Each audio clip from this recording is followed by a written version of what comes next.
Hello everyone, this is Season 5 and welcome to the Cobra Command Central Toy Review. And today we'll be looking at the 2010 release by Hasbro of the Iron Man 2 action figure review. And this is series number 1, the movie series Iron Man Mark 1 armor. Now, it comes with a missile launcher, which is a flamethrower, and then you have the cards, and the base stand is at the back, and you got the figure. Now, the funny thing about this figure, I'm not too sure you guys actually noticed, but there is a defect. I'll let you guys ponder around, look around a little bit if these guys can actually find, the defect. There is a defect. So later on, I'll show you guys on the with a picture on what's the defect compared to the packaging. Now, at the back of the packaging itself, you've got the background and the rest of the series number 2 for the Iron Man Mark II armor, which I already reviewed. Iron Man Hyper Velocity armor on this series number 5, and this is series number 7, the Ironmonger. Anyways, I babbled long enough. Let's open up this packaging so I can molest the toy. Be right back. And we're back after removing the figure and the rest of the stuff out from packaging. Now let's take a look at the base stand. As you can see, the base stand is designed to have a slate there. Problem is, Hasbro decided not to put the name of the character onto the slate because I don't know what changed their mind.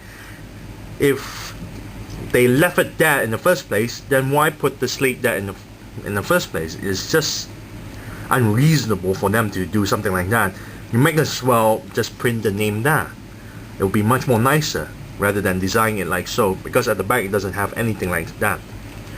Now there's a peg there to hold the figure, and the problem is it holds quite well, but it leaves a lot of gap and not a lot of room for the figure to stand on. You can see at the back of the heel there. And the holes are located at the bottom of the toes instead. Let's compare it to Crimson Dynamo. See the holes? By placing the hole at the back of the heel, the figure will have more room to stand on rather than like so. So I don't understand why they even do that. You've got the 3 slots to fit the cards, one by one. You can play around with the cards and switch around. If you have other Iron Man 2 figures, you can play around and switch the cards, making a really bizarre combination. Here we have the missile launcher, and this is the Mark II missile launcher. I really don't like this missile launcher because it's really big, long too. You can see the size. And there's a button on top. This is the missile launcher that launches the missile. You can see this missile itself. Why did they bother to put this collar at the bottom of the head of the flames itself? It makes no sense unless they wanted to elongate the flamethrower. But it looks ridiculous, I would assume a lot of 4-year-old kids will start to question about it too. Here's the clipper. Now at the back of the packaging, it shows that you're supposed to clip it at the bottom of the hand itself, but you can see even at the packaging it leaves a lot of gap. I'll show you guys about this. As you can see, there's a lot of gap there, and sometimes it will pop off from the hand. But after I found out this is the correct way to place the missile launcher, see, it doesn't leave a lot of gap. So I don't understand whoever posted this figure for this packaging. I really question that.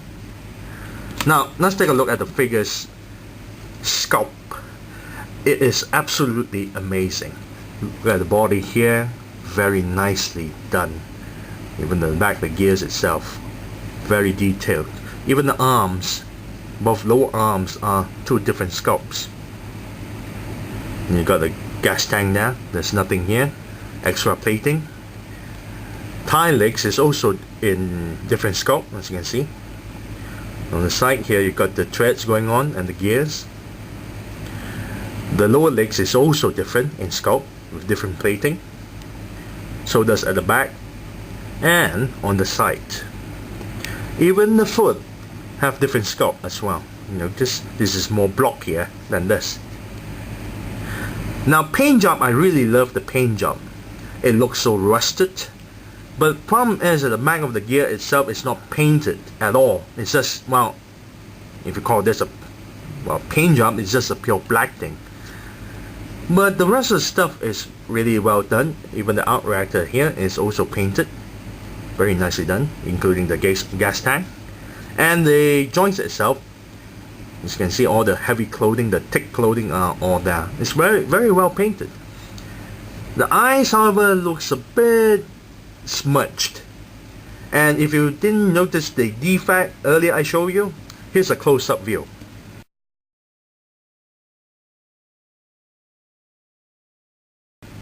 See anything weird?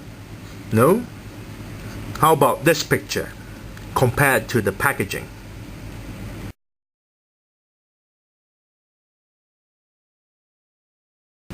Okay, no? Look back to the original picture. I took a picture on this figure.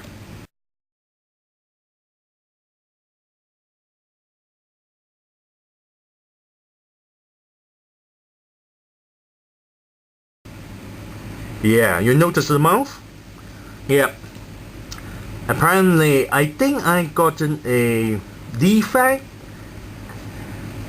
Maybe this one just slipped through the quality control. I'm not too sure. So I would like to hear everyone who actually owned this figure to confirm with me about this. Just take a close look at the sculpt at the mouth itself. Now let's take a look at the articulation. Articulation is quite limited due to his bulkiness. The head can turn left and right. There's no waist articulation. It looked like it has an articulation because there's a sort of like a, you know, lining there. But you can't turn the body. Arms can turn 360 degrees, but the shoulders, both shoulders are super tight. And the elbow can turn 360 degrees and bend this far, bend backwards. No wrist articulation. Just like in the movie. Now, however, the hip joint is extremely horrible. As you can see, it's so tight, and I'm trying to,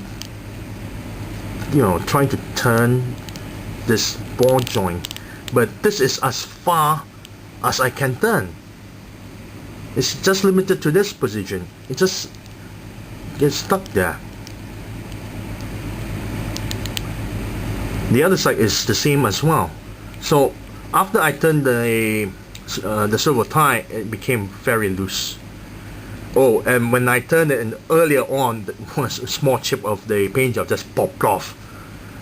Knee joint is also extremely tight. Very tight. This is bent as far as you can go and turn 360 degrees. Ankle joint is also very tight. Go downwards and upwards and turn 360 degrees.